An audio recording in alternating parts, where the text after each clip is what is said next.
अहिलेलाई चाहिँ हामी हिँडेर माथि जाँदैछु जाने अब माथि पुग्छु होला लगभग हाम्रो माथिल्लो साइडमा यहाँ केटाहरू नै यहाँतिर घुमेर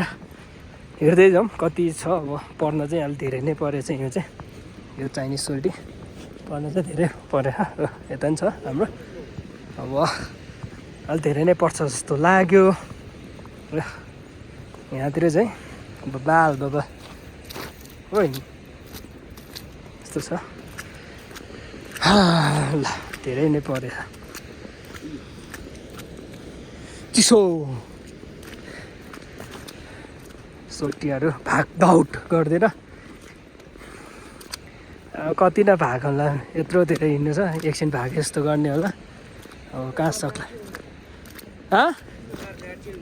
आइरी चुर्क्याउ कति ब्लाउड यस्तो म कहाँ गाडी जान्छ जाने चान्सै छैन यो त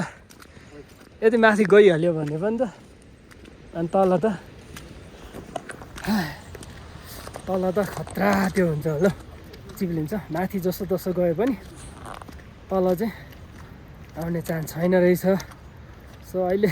यही चिप्लिसक्यो के जुत्तामा सबै अनि भित्र छिर्छ रहेछ अनि कहाँ सक्छ त गाह्रो हुने भयो केटा हो अब के गर्ने काम हो गर्नै पर्यो जानु पर्यो बाइक यहाँबाट माथि सकाएन रहेछ यस्तो चिसोमा के भन्दा जानै पर्यो त्यही हो भिडियो चाहिँ अलि लामै हुन्छ होला त्यसले गर्दा बरु म अलि माथितिर पुगेपछि देखाउँदै गर्छु सोल्टीहरू चाहिँ चुरो तान्दैछ यस्तो त्यही हो हेर्दै जाउँ के कस्तो हुँदै जान्छ अब प्लास्टिक ओढेर जानु पर्यो जस्तो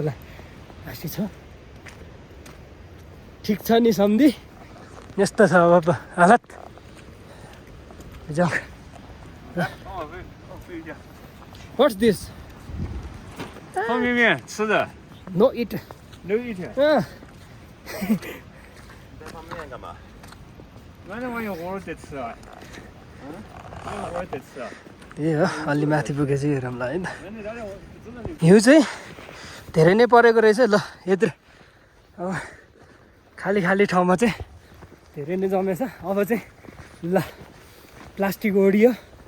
यो प्लास्टिकले जे होस् अब भित्र हिउँ चाहिँ कपडा चाहिँ भिज्न दिन्न यसले होइन अब यसमा चाहिँ मैले के बोक्यो भने चाहिँ अब भोक लाग्न सकिन्छ भोक लाग्यो भने चाउचाउ लिएर आएछु अब त्यही हो सोल्टीहरू धेरै कुद्दै अब धेरै नै परेछ हौ यहाँ त ल अब यहाँ त 25-30 तर मजा आउँदो रहेछ यार यो त अहिले एकछिनमा खुट्टा चाहिँ खत्तम पार्छु होला अहिलेलाई चाहिँ मजै आउँदो रहेछ यो चाहिँ भएन जस्तो लाग्यो अलिकति त्यही हो आँखामा चाहिँ पसिरहेछ आँखाले गर्दा के अरे हिउँले गर्दा आँखा चाहिँ क्यान्सर हुने चान्स बिग्रिने चान्स चाहिँ धेरै हुन्छ सो अहिले भिज्न थालेको मेरो चाहिँ अब चिसो ल अछु जाडो हुँदो रहेछ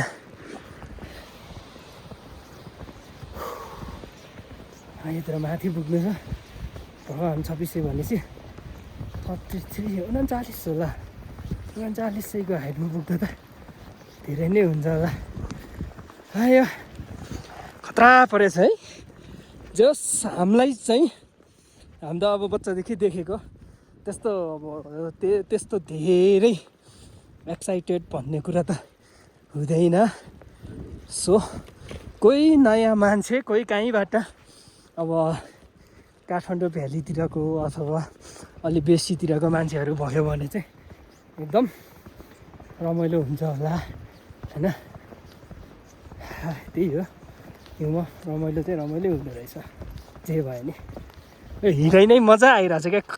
गुडुक गुडुक गुडुक गुडुक गुडुक गुडुक गुडुक गरेर हिउँ पर्नै छोड्यो त परेन त अहिले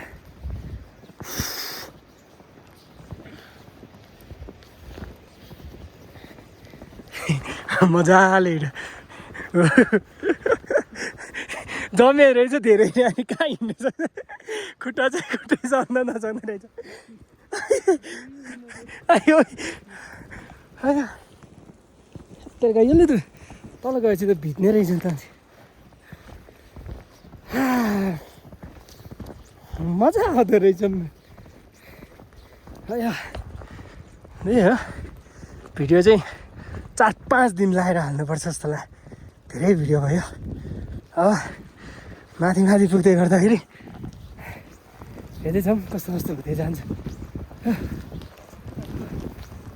पर्यो खतरा पर्यो पर्यो पर्यो पर्यो पर्यो पर्यो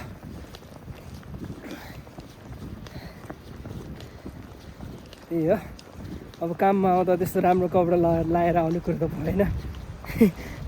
जस्तो छ त्यस्तै लाएर आइदियो अन्त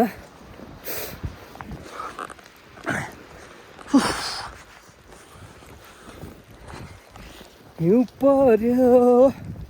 फुरुरु मैच्याङ माथि माथि गुम्बको लेकमा ताबाङ बा खाला खाजे हिउँ पर्यो ल खत्रै परेछ त यहाँ त अनि यहाँ लास्टै पऱ्यो रहेछ फुरुरु मैच्याङ माथि माथि गुम्बको लेकमा मलाई त साह्रै नै मन पर्यो तिमीलाई के गीत गाइरहेको छु थाहा छैन अब त्यही हो जस्तो पायो त्यस्तै गाइदिने हो के गर्ने सोल्टी हो यस्तै छ ठिकै छ अब अलिकति माथि पुगेपछि गर्छु देखाउँछु म अहिलेलाई यसलाई चाहिँ यति गरिदिउँ होला है पानीमा चाहिँ हिउँ नजम्ने रहेछ बिस्तारै बिस्तारै अब अलि माथि माथि आइपुग्यो अवस्था तर हिउँ भने रोकिएको छैन अब लगभग त्यस्तै 1 घन्टा 1.5 घन्टापछि हामी चाहिँ सायद पुग्छ होला भन्ने चाहिँ हामीलाई लागिरहेछ होइन तर पनि हेरौँ के हुन्छ कति हिँड्न सकेको छैन जुत्ताबाट पानी छिरिसक्यो अब यिनी सोल्टीहरूले हिँड्ला जस्तो छैन बिस्तारै बिस्तारै आइरहेछ त्यही हो हामी चाहिँ अलिकति माथितिर आइपुग्यो अब त्यही हो हिउँ चाहिँ परिरहेकै छ अब यो प्लास्टिकले अलिकति थाम्यो यो ब्याग बोकाएर दिमाग खराब गरेको छ हामीले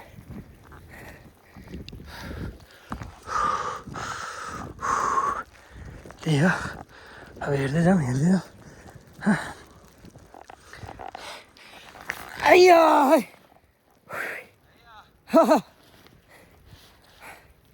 अब चाहिँ थकै लाग्यो है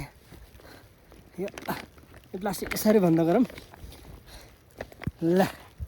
त्यही हो खतरा पऱ्यो